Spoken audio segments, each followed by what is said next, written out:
Hello viewers, welcome back to my channel. আজকে আমরা একটা নতুন টপিকস নিয়ে আলোচনা করব। আজকে আমরা জানবো যে আমার ভিউয়ার্সের একজন রিকোয়েস্ট ছিল যে স্যার আমরা এন্ট্রি তো নিয়ে নিচ্ছি, ওকে, তো এখান থেকে এক্সিটের প্ল্যান কি হতে পারে, ওকে। তো আজকে সেই ব্যাপারে আমরা কথা বলবো, অর্থাৎ exit plan of my strategy, অর্থাৎ সুইং ট্রেডিং যদি আমরা করি তো এখানে এক্সিট প্ল্যানটা আমরা কিভাবে করতে পারি বা আমার পার্সোনাল স্ট্র্যাটেজি কি মানে কি রয়েছে ওইটা নিয়ে কিন্তু আজকে আমরা ডিটেলসে যাওয়ার চেষ্টা করবো, ওকে। তো প্রথমেই বলে থাকি, I am not SEBI registered, I am Tuhin Das. আর এই ভিউ কিন্তু আমার টোটালি পার্সোনাল, ওকে। তো প্রথমে চলুন আমরা নিফটির চার্ট দিয়ে শুরু করি, তারপরে পরে আমরা ডিটেলসে যাওয়ার চেষ্টা করবো। দেখুন নিফটি কিন্তু দেখুন আমি যেটা বলেছিলাম যে একটা বুলিশ মেন্টালিটি নিয়ে কিন্তু রয়েছে, ওকে। তো কারণটা হচ্ছে দেখুন একটা এরিয়া কিন্তু দেখুন ব্রেকআউট করে দিয়েছে, যেটা আমি বলেছিলাম গত ভিডিওতে। দেখুন একটা এরিয়া আমরা অপেক্ষা করেছিলাম যে এই এরিয়াটি ব্রেকআউট করবে কি না, ওকে। তো দেখুন নিফটি কিন্তু ব্রেকআউট করে দিয়েছে, অর্থাৎ আমরা কিন্তু স্টিল বুলিশ অন নিফটি, ওকে। তো আমাদের ফার্স্ট টার্গেট হতে পারে এই যে আমাদের যেখান থেকে নিফটি টাচ করে মার্কেট নিচের দিকে এসেছিল, তো ওই লেভেল পর্যন্ত কিন্তু একটা আনুমানিক আমরা করতে পারছি যে এখান পর্যন্ত একটা নিফটির একটা টাচ কিন্তু এখানে দিতে পারে, ওকে। তো তারপরে দেখা যাক যে আমাদের মার্কেট কিভাবে আমাদের রেসপন্স করে, ওকে। তো এবারে আমরা জানবো যে আমরা একটা স্টকে যখন আমরা সুইং ট্রেডিং হিসেবে যখন নিচ্ছি আমরা ওই স্টক থেকে পার্টিকুলার কখন আমরা এক্সিট প্ল্যানটা করতে পারি। তো একটা কথা প্রথমে বলে রাখি, দেখুন আমরা যেহেতু কোনো আমরা ইন্ডিকেটার ইউজ করছি না, ইন্ডিকেটার, ওকে। তো ইন্ডিকেটার যেহেতু আমরা ইউজ করছি না তাহলে কিন্তু সম্পূর্ণ আমাদের ডিপেন্ডেন্ট থাকতে হবে কার উপরে, ক্যান্ডেলস্টিক প্যাটার্নসের উপরে, ওকে। তো ক্যান্ডেলস্টিক প্যাটার্নসের উপরে কিন্তু টোটাল আমাদের স্ট্র্যাটেজি কিন্তু ডিপেন্ডেবল, হ্যাঁ।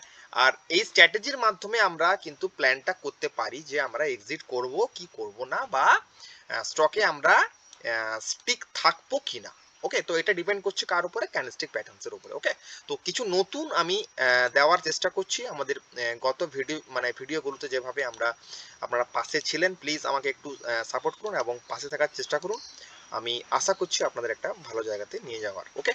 তো প্রথমে যেটা বলি, আমরা যদি ধরুন আমার ট্রেড নেওয়া আছে, ধরুন এবি ক্যাপিটাল, ওকে। তো এবি ক্যাপিটাল যখনই আমি ট্রেডটা নিলাম এখানে, দেখুন কত সুন্দরভাবে মার্কেট র্যালি দিয়েছে এবং গত ট্রেডিং সেশনে কিন্তু দেখুন একটা নেগেটিভ ক্যান্ডেল কিন্তু এখানে আমরা পেয়ে গেছি, ওকে। নেগেটিভ ক্যান্ডেল পেয়েছি, তো আমরা এখান থেকে এক্সিট করব কি না, এটা কিন্তু খুব ভাইটাল একটা প্রশ্ন। এক্সিটটা আমরা কখন করতে পারি, এক্সিটটা করবো কিনা, ওকে। তো সে ব্যাপারে বলতে গেলে আমাদের প্রথম দেখতে হবে যে এবি ক্যাপিটাল আমাদের কোন সেক্টর থেকে বিলংস করে। কোন সেক্টর, এটা হচ্ছে ফিনান্সিয়াল সার্ভিসেস, অর্থাৎ নিফটি ফিনান্সিয়াল সার্ভিসেস, ওকে। তো এই সেক্টর থেকে কিন্তু বিলংস করে, নিফটি ফাইন্যান্স সেক্টর থেকে কিন্তু এই স্টকটি কিন্তু বিলংস করে, ওকে। তো সেখানে গিয়ে আমরা দেখবো যে নিফটি ফিনান্সিয়াল সার্ভিসেস যে চার্টটা রয়েছে ওই চার্টের প্যাটার্নসটা কেমন রয়েছে, ওই চার্টটা কি বলছে, আমাদের এক্সিট হওয়ার মতো কোনো কি ক্যান্ডেলস্টিক প্যাটার্ন দিচ্ছে। তো সেখানে যদি আমাদের কোনো উইকনেস দেখতে পাই ওই পার্টিকুলার ইন্ডেক্সের চার্টে, তাহলে কিন্তু আমি এখানে আমার যে পার্টিকুলার যে স্টকটা নেওয়া রয়েছে সেখানে কিন্তু আমরা এক্সিটটা করে দেব, ওকে। তো এটাই হলো আমাদের মূল স্ট্র্যাটেজি। আমাদের সবসময় কিন্তু কোঅপারেট করে চলতে হবে যে আমাদের যে সেক্টর যেটা চলছে ওর মধ্যে কোনো উইকনেস আসছে কিনা, ওকে। তো দেখুন এবি ক্যাপিটাল, এবারে আমরা যাব ইন্ডেক্স। ইন্ডেক্স যদি আমরা দেখি তাহলে হচ্ছে নিফটি ফাইন্যান্স, সিএনএক্স ফাইন্যান্সে আমরা এসছি। তো এখানে যদি আমরা ভালোভাবে দেখি সিএনএক্স ফাইন্যান্স, তো সিএনএক্স ফাইন্যান্সের চার্ট যদি আমরা ডিটেলসে যাওয়ার চেষ্টা করি তাহলে এই এরিয়াটি ছিল একটা ফার্স্ট ব্রেকআউট এরিয়া এবং ওটা ব্রেকআউট করে গেছে, এবং দেখুন আবার একটা এরিয়া কিন্তু যদি আমি মেনশন করে রাখি তো এই এরিয়াটি দেখুন কিন্তু ব্রেকআউট করেছে, অর্থাৎ সেকেন্ডারি ব্রেকআউট কিন্তু করে দিয়েছে, ওকে। তো এখান থেকে কি বোঝা যাচ্ছে, বোঝা যাচ্ছে একটাই ব্যাপার, সেটা হচ্ছে index is too much positive বা টু মাচ ট্রেন্ডি, ওকে। তো স্টক ট্রেন্ডি তো অবশ্যই থাকবে, কারণ সেক্টর খুবই ট্রেন্ডে রয়েছে, তো সেক্টর কিন্তু সেক্টরের ট্রেন্ড কিন্তু পজিটিভ রয়েছে, ওকে। তো যেহেতু সেক্টরের চার্ট আমাদের পজিটিভ মেন্টালিটি দিচ্ছে, তাহলে কিন্তু আমি যে পার্টিকুলার স্টকে যে আমি ট্রেড নিয়েছিলাম সেখানে কিন্তু আমরা এক্সিট প্ল্যান কিন্তু এখন আমরা করব না, ওকে।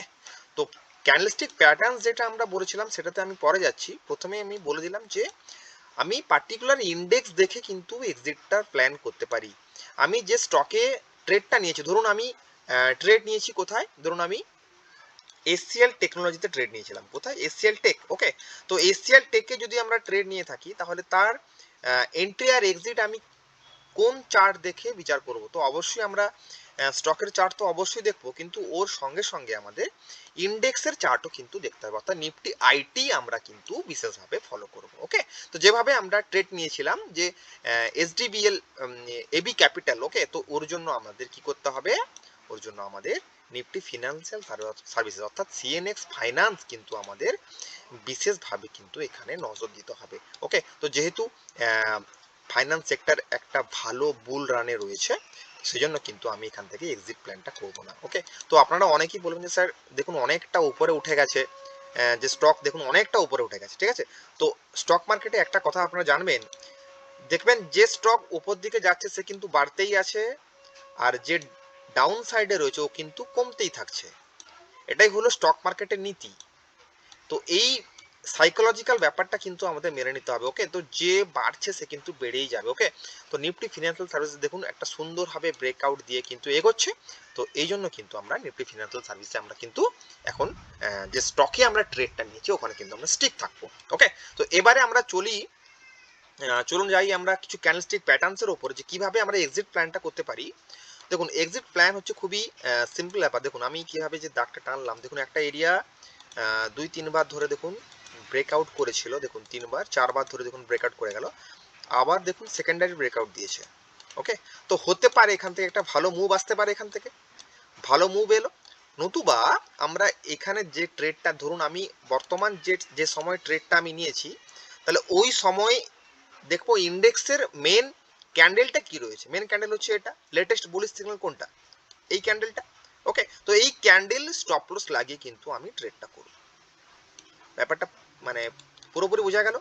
আমি তাহলে প্যাটার্নসের দিকে যদি আমি কথা বলি তাহলে কি বললাম, যখনই আমি ট্রেডটা নিচ্ছি তাহলে ইন্ডেক্সের যে বুলিশ সিগন্যাল রয়েছে, বা যদি আপনি স্টকে দেখেন সেখানেও কিন্তু আপনি দেখতে পাবেন যে ওই যে বুলিশ সিগন্যালটা রয়েছে ওরই লোতে একটা স্টপ লস মেনটেন করে কিন্তু আপনি স্টককে ট্রেড হতে দিতে পারেন, বা আপনি ছেড়ে দিলেন যে দেখা যাক স্টকটি কত উপরে যেতে পারে। যদি এই বুলিশ সিগন্যালটা, এই যে বুলিশ ক্যান্ডেলটা যদি ক্রস করে নিচের দিকে নেমে আসে ইন্ডেক্সের চার্ট, তাহলে কিন্তু আমি পার্টিকুলার স্টক থেকে এক্সিট প্ল্যান করতে পারি। আবার ঢুকবো কোথায়?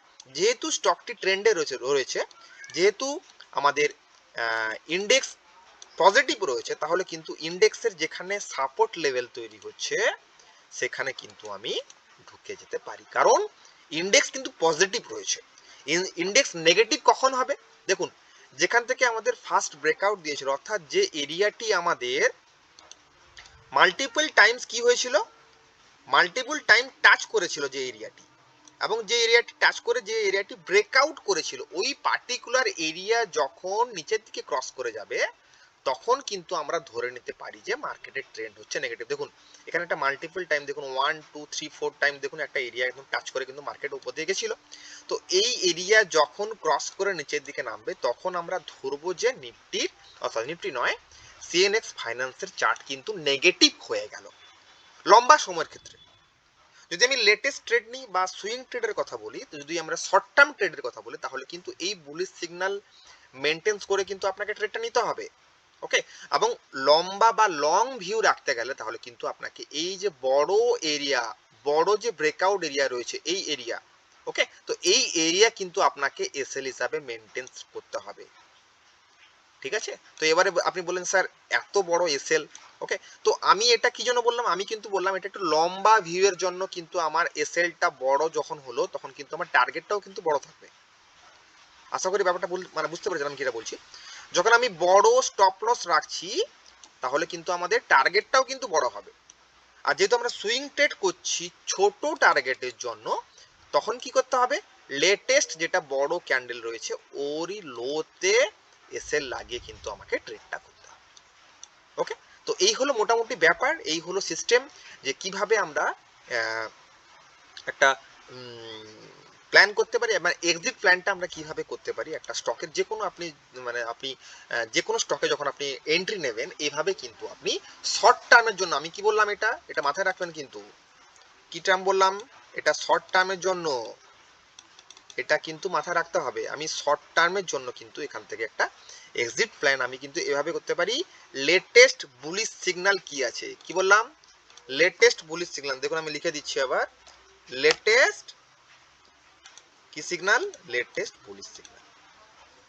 ওকে, লেটেস্ট বুলিশ সিগন্যাল,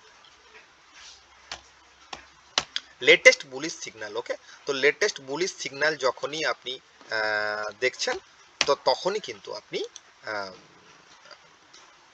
এক্সিট প্ল্যানটা কিন্তু এইভাবে করতে পারেন। ওকে, তো এই হলো মোটামুটি আমার স্ট্র্যাটেজি, এইভাবেই কিন্তু আমি প্ল্যানটা করে থাকি আমার স্ট্র্যাটেজির।